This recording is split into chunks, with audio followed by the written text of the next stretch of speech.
મારી ભાષાની ચિંતા કરવાના બદલે આ પાંગરવાની કરતૂતોની ચિંતા કરો. આટલા કેમેરાની સામે કહું છું અને જવાબદારી પૂર્વક કહું છું. ગઈકાલે રાજ્યના મુખ્યમંત્રીને મેં પત્ર લખીને એવું કીધું. શું લખ્યું મેં પત્રમાં? આ ઉપલેટાની બજાર સાંભળે અને ઉપલેટાના ઘરે ઘર સુધી મેસેજ પહોંચાડે.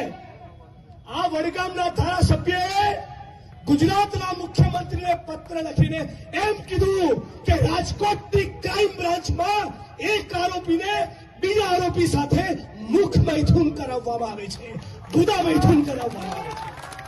આટલી નીચ તમારી હરકતો છે. કોળી પટેલ સમાજના એક પત્રકારે મને કહ્યું, 3 દિવસ પહેલા રાજકોટ સિવિલ હોસ્પિટલમાં મુલાકાત માટે ગયો તો ટીમ સાથે.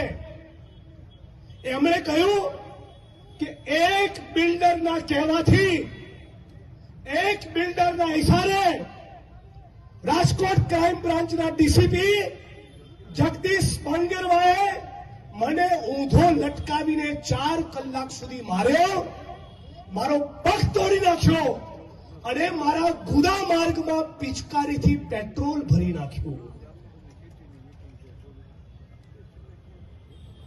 આમની વિકૃતિની કલ્પના તો કરો.